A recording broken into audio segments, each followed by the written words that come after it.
What's up, world? It's the King Omar Sharif. Welcome back to another Toxic Tuesday where we turn our bad into good situations. Toxic Tuesdays are all about you, your mind, your body, your soul. I believe if we can control those three things, we'll find happiness. All right, I welcome you back to Toxic Tuesday, session number 6, where tonight we will be discussing healing from your history. Okay? Healing from your history. We all come from somewhere, right? All right, so I think that I'd like to do a little bit of education real quick. So the definition of healing, I'm sure we all have an idea, right? The process of making or becoming sound or healthy again. The process of making or becoming sound or healthy again. Also, they have tending to heal, therapeutic, okay? It's therapy, right? All right, so the question I would like to start with is, why do we need to heal? It's very important, right? It's an important question to ask yourself. Why do I need to heal? All right, so I believe I needed to heal, and I've spoken with others who have felt they needed to heal because we come from some type of brokenness, or something happened in our lives that have broken us, okay? So just like if you were to break a bone, you would need to get it fixed, and then you can start the healing process, okay? So think of it like that. Most of us have something that has occurred in our lives that has caused some type of trauma, right? It could be from losing a loved one unexpectedly, parent or child especially. Also not having a parent or both parents in your lives. That could be very damaging. Me, myself, I grew up and only saw my father here and there. You know what I mean? May the Creator bless his soul. But that's something that I had to heal from. So being from a particular place can be horrific for some. You know what communities we come from. Also some form of family molestation or rape for both young girls and boys. It goes both ways with that. It's also very damaging. Also horrible or abusive relationships, mental, verbal abuse, physical abuse, damaging. Also different forms of racism. This could be at school, work, in your communities, different levels of life. We see it all over the news. Things that you feel like, man, why we can't just all agree on what's right and what's peaceful and what will bring us all happiness.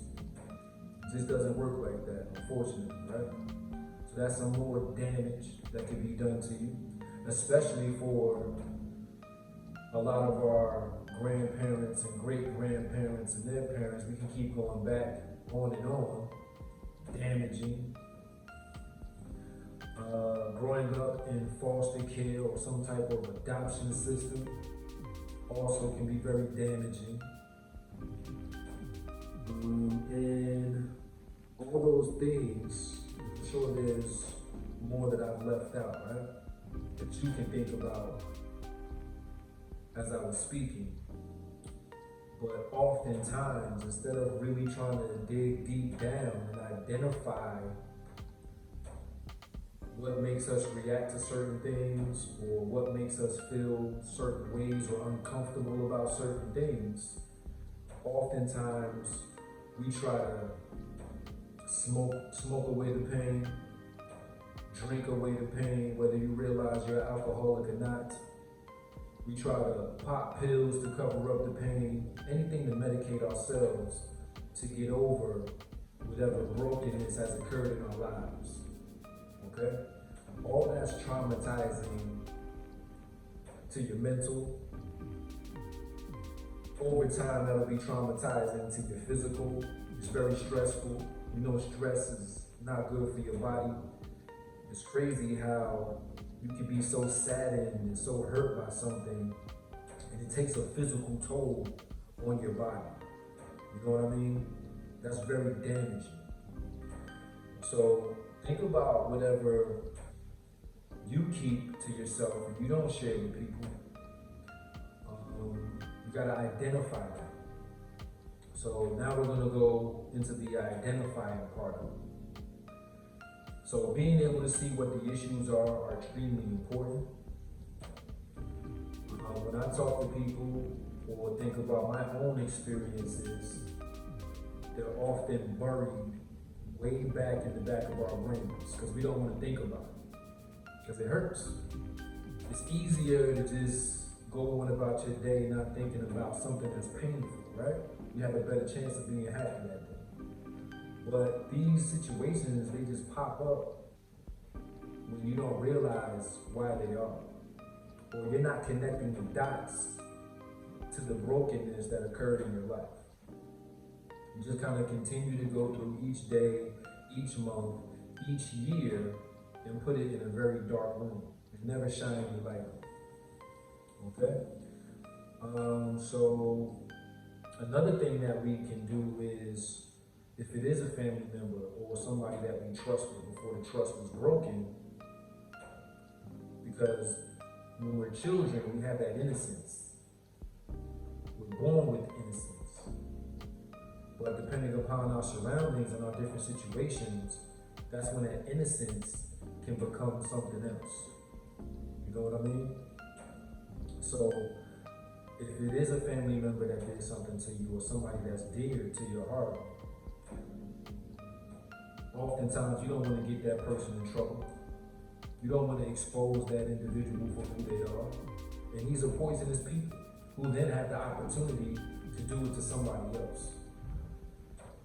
So speaking about it is very important, not just keeping it in.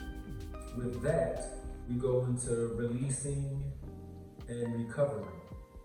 Okay? So when you speak about it, you're releasing it. And that's your attempt to recover from the brokenness.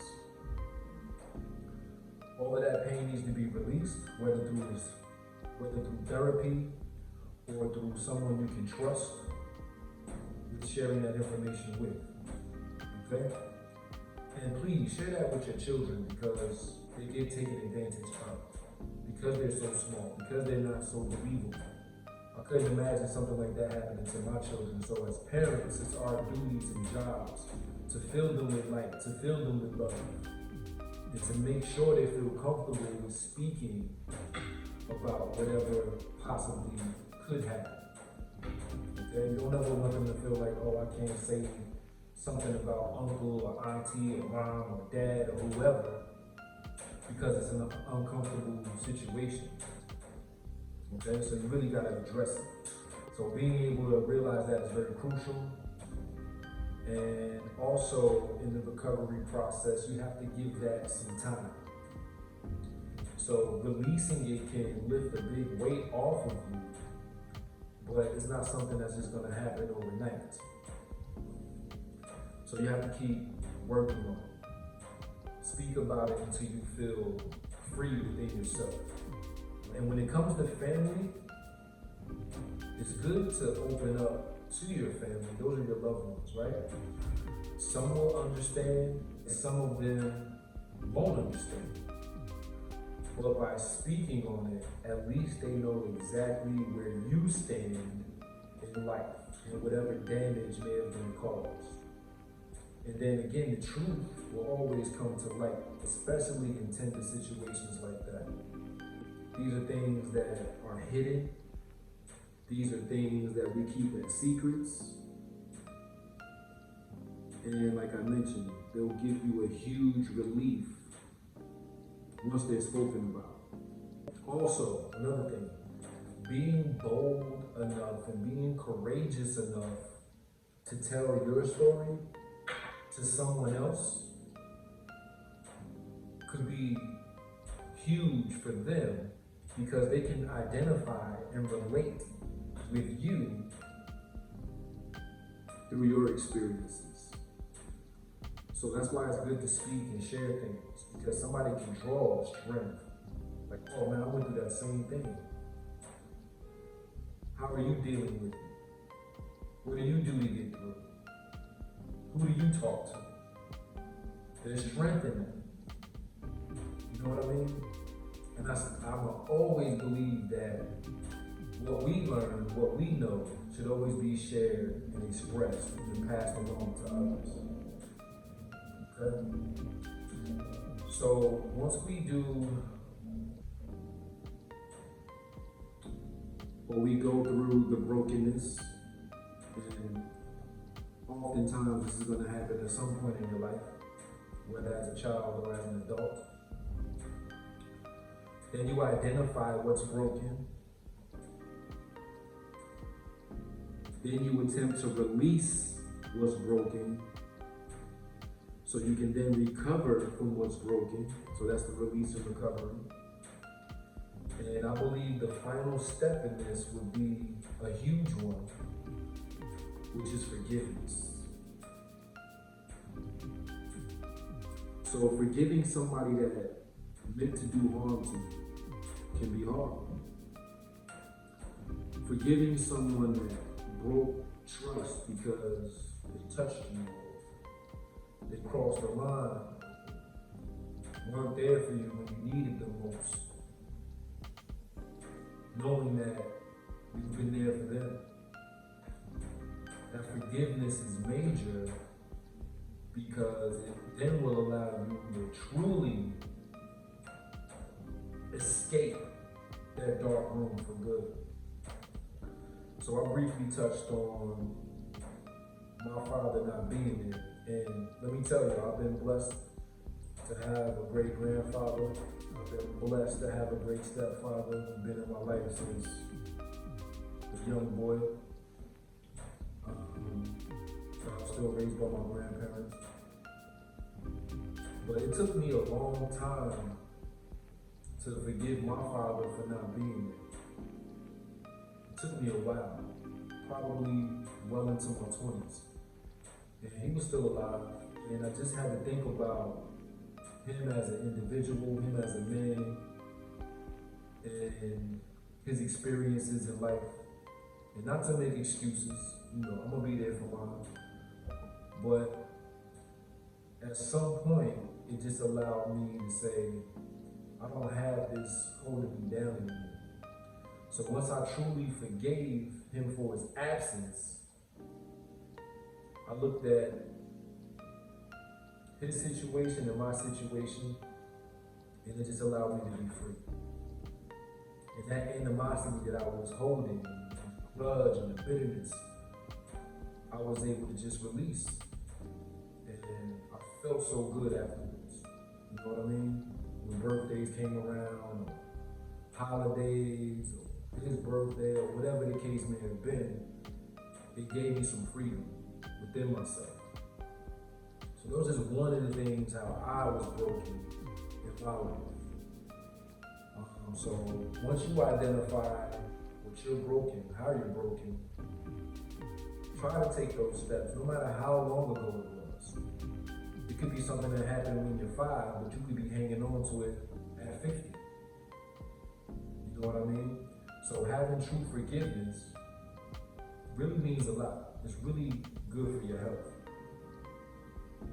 Because like I said, everything that goes on in here, everything that you hold on to in here will affect what you see out here. You know? So pray to the Creator that He works with you, that He continues to shine on you. Because oftentimes that light is just covered up, again, with darkness. That doesn't mean that the light isn't there. Not at all. So that's me talking about healing from your history. The brokenness, identifying the brokenness, releasing and then recovering from the brokenness, and finally forgiving the cause of your brokenness. And again, that's all good for the soul. That's why I said this is mind, body, and soul control. And I've really been going in on these lemons, my lemon juice, my lemon shots. A beautiful thing, because we drinking life. We're not drinking the lemon juice in the bottles. That's fake lemon juice, y'all. We all made some pictures of lemonade with the fake bottle lemon juice, right? Even though they say it's real juice, y'all know it's not real juice. You know that stuff can sit on the shelf that long. So keep taking your lemon shots, keep doing your cranberry, your pomegranates. Look up other things that you can incorporate in your life. Continue to pray. Continue to exercise, because there's so many ingredients that's no good for us.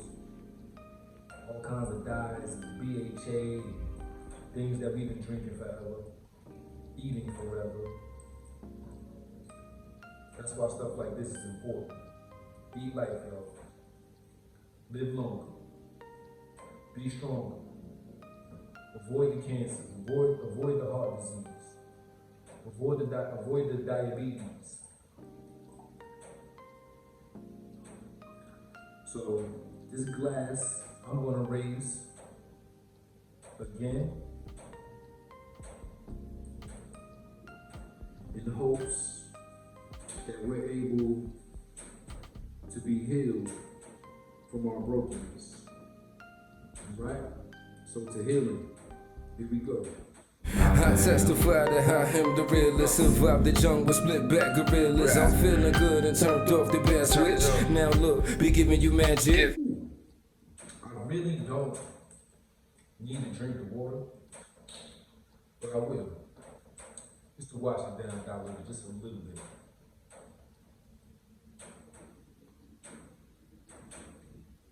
But it really is delicious. So again, I thank y'all for tuning in to another Toxic Tuesday, session 6. And as always, I thank you for the support. Please subscribe to the channel, like it, love it, share it. And you can do your part in helping somebody else.